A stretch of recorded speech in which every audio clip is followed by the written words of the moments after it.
এই বর্ষায় কোথায় যাবেন? আজ আপনাদেরকে কলকাতার কাছাকাছি একটা খুব সুন্দর জায়গার সন্ধান। যদিও আমরা গরমকালে গেছিলাম, তবে বর্ষাকাল বা সারা বছর ঘোরার জন্য আপনার খুব পছন্দের ডেস্টিনেশন হয়ে উঠতে পারে স্থানটি। চলুন আজ আপনাদেরকে নিয়ে যাই কলকাতার কাছে মিনি শান্তিনিকেতন বা অবনীন্দ্রনাথ ঠাকুরের বাগান বাড়িতে।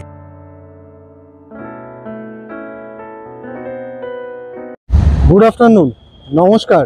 আমি অভিক, আর আপনারা দেখছেন আমার এবং আপনাদের YouTube channel travel destinations with Avik. আজ 23শে এপ্রিল 2024, ঘড়িতে এখন প্রায় 11টা। আমি আর অনুপমদা দুজনে একসঙ্গে বেরিয়ে পড়লাম আজকে আমাদের বাড়ির কাছাকাছি শান্তিনিকেতন দেখার জন্য। হ্যাঁ, ঠিকই বুঝেছেন, শান্তিনিকেতন মানে কিন্তু এখানে আমি অবনীন্দ্রনাথ ঠাকুরের বাগান বাড়ির কথা বলছি। তো চলুন সময় নষ্ট না করে আর রোদের মধ্যে নিজেদেরকে না পুড়িয়ে জার্নি শুরু করা যায়।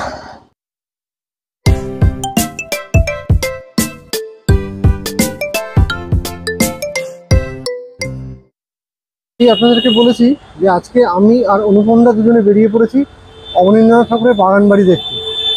এখানে এন্ট্রান্স গেটের সামনেটা ঠিক এইরকমভাবেই দেখতে পারবেন, আর ঠিক বাঁদিকে আছে হচ্ছে অবনীন্দ্রনাথ ঠাকুরের একটা আবক্ষ মূর্তি, যেখানে পরিষ্কার লেখা আছে father of Indian master artist. GT রোডের ওপরে থাকা নবনির্মিত গেট পেরিয়ে ভেতরের দিকে যেতে গেলে একটা খুব সুন্দর পরিবেশের মধ্যে দিয়ে কিন্তু আপনাকে যেতে হবে।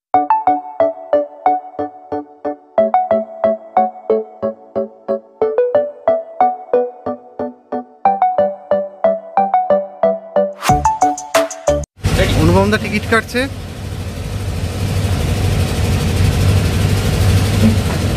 এই যে 10 টাকা করে পার হেড টিকিট, এই কেটে আমরা এবার ভেতরে যাবো আস্তে আস্তে। 10 টাকা করে আমাদের পার হেড টিকিট কেটে আমরা ভেতরে। প্রত্যেকের জন্য এন্ট্রান্স ফি এখানে 10 টাকা। আর যে এখানে আরেকটা ব্যাপার আছে, সেটা হচ্ছে এখানে পার্কিং আছে। ভেতরে কোনো পার্কিংয়ের ফেসিলিটি নেই। সামনে বাঁদিকে পার্কিং, বাইকের জন্য 10 টাকা আর সাইকেলের জন্য 5 টাকা। ভেতরে ঢুকে পরিবেশটা দেখলেই কিন্তু আপনার মনটা খুব ভালো হয়ে যাবে।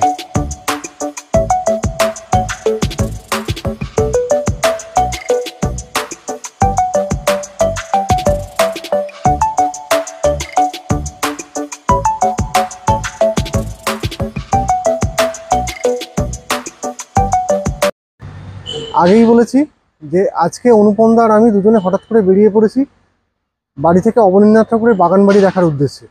তো মেন গেট দিয়ে আপনারা ঢুকলেই ডান দিকে ঠিক এইরকম একটা জায়গা দেখতে পাবেন, যেখানে কিন্তু বাগান বাড়ির রন্ধনশালা, ভাড়ার ঘর, লাইব্রেরি, দ্বাররক্ষক মানে সিকিউরিটি গার্ড যে ছিলেন তার থাকার ঘর এবং দপ্তর, এই 5টা পোর্শন আছে। এই 5টা পোর্শন কিন্তু প্রথমে ঢুকে কিন্তু আপনারা ভালো করে ঘুরে দেখে নেবেন।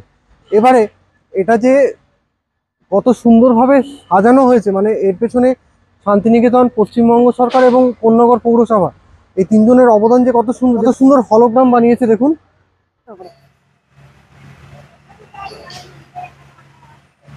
আধুনিক ভারতের যে শিল্পকলা যা আমরা আজকের দিনে দেখতে পাই, সেই জায়গায় অবনীন্দ্রনাথ ঠাকুরের অবদান তো অনস্বীকার্য, সে বিষয়ে কোনো সন্দেহের অবকাশই নেই। তবে অবনীন্দ্রনাথ ঠাকুর, তার বাবা গুণেন্দ্রনাথ ঠাকুর এবং তার দাদা গগনেন্দ্রনাথ ঠাকুর, এই তিনজনের অবদানই কিন্তু বহুলাংশে ছিল। এবং যারা এই শিল্প সংস্কৃতির উপর এত ছাপ রেখে গেছে, তাদের বাগান বাড়িতে যে একটা রুচির পরিচয় থাকবে সে বিষয়ে তো কোনো সন্দেহ নেই। তো চলুন আমরা আস্তে আস্তে পুরো বাগান বাড়িটা ঘুরে দেখি, আর সঙ্গে আপনারাও থাকুন।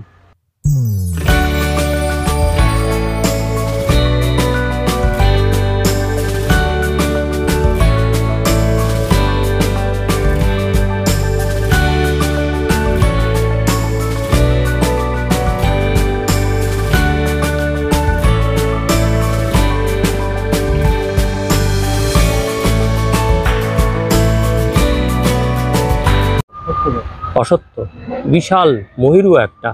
ঘটনাটা হচ্ছে আমরা গাছ কেটে ফেলছি ঠিক কথাই, কিন্তু গাছ থাকার যে কি মজা। এই যে আমরা এসছি, হ্যাঁ বাইরে হয়তো এখন 40 চলছে, কিন্তু এখানে মনে হচ্ছে যেন 30 ডিগ্রি টেম্পারেচার, সেরকম নেই, ঘাম হচ্ছে না। অসাধারণ সুন্দর একটা পরিবেশ।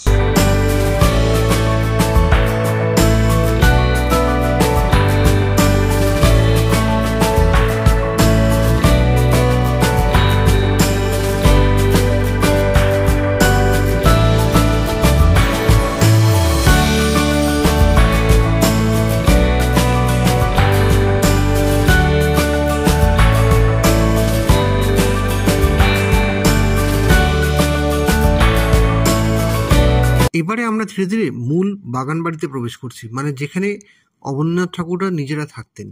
এবারে বাগান বাড়িতে ঢোকার আগে আপনাকে একবার গঙ্গার পাড়টা ঘুরিয়ে নিই। চলুন আগে গঙ্গার পাড়টাই আমরা ঘুরে নিই।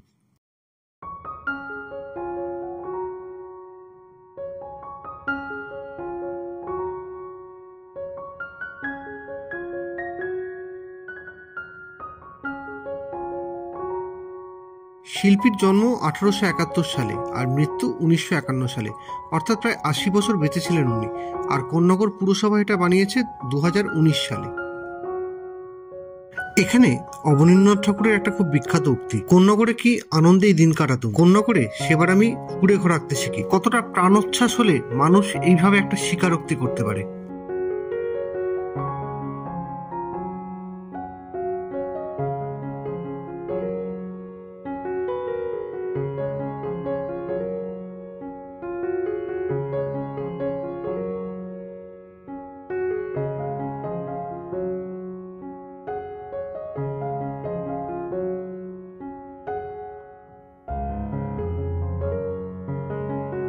বিভিন্ন রকম কাঁচের রঙিন কাঁচের যে ব্যবহার, মানে ইন্দো ইউরোপিয়ান স্টাইলের যে কাঁচের ব্যবহার, যেগুলো আমরা ইন্দো ইউরোপিয়ান আর্কিটেকচার দেখি, সেগুলো যে এই রঙিন কাঁচের ব্যবহার দেখা যায়, সেটা কিন্তু এখানেও দেখতে পাওয়া যাচ্ছে। তার মানে এটা কিন্তু ধরে নেওয়া যায় যে এর বিল্ডিং এর পেছনে কিন্তু ইউরোপিয়ান আদর্শের রোলও কিন্তু বেশ অনেকটা ছিল।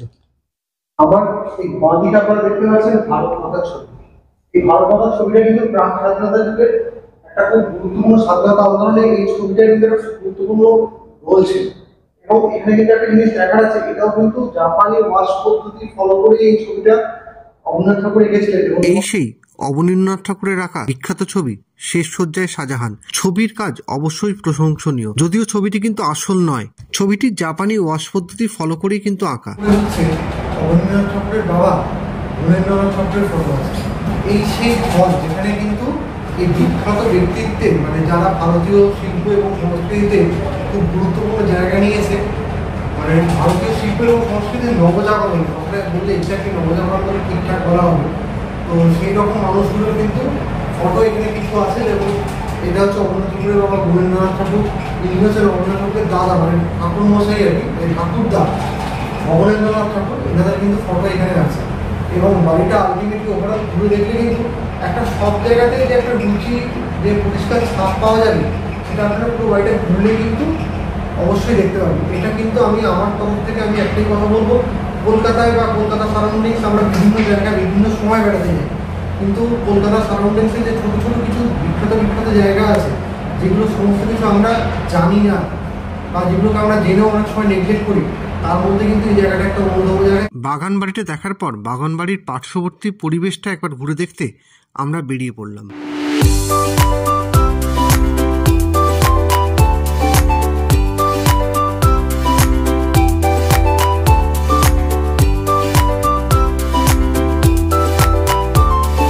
প্রচুর মাছ আছে এখানে, রঙিন মাছ, ওই যে মাছ। কত দিনকার পুরনো এই কাঁঠাল গাছ, কিন্তু দেখুন গাছের তলায় যেন টেম্পারেচার যে কত কম মনে হচ্ছে, সেটা আপনাদেরকে মানে জাস্ট না এলে আপনারা ফিল করতে পারবেন না। গাছে কটা এঁচড়ও হয়েছে, অনেক এঁচড়ও ধরে রয়েছে, বেশ বড় বড় সাইজের, কতগুলো বোধহয় পেকে কাঁঠালও হয়ে গেছে। কতগুলো কাঁঠালও হয়ে গেছে। কিন্তু বলার উদ্দেশ্য এটাই, সেটা হচ্ছে যে গাছ লাগাতে হবে। শুধু যে এই গরম বাড়ছে এসি লাগালে কিন্তু সমস্ত সমস্যার সমাধান কিন্তু কোনোদিনই হবে না, আর গাছই কিন্তু আমাদের বাঁচিয়ে রাখবে। একদম ধ্রুব সত্য কথা।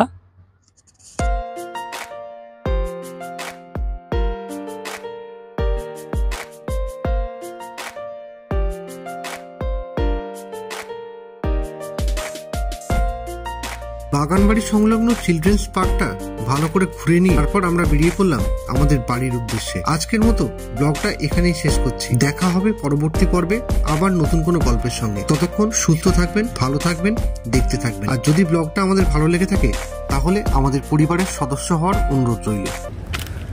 বাড়িতেও একটা দোলনা লাগিয়েছে বারান্দায়, দোলনায় দোলার খুব শখ। সপরিবারে বাচ্চা কাচ্চা নিয়েও আসতে পারবেন। না, জায়গাটা ডেফিনেটলি খুব সুন্দর।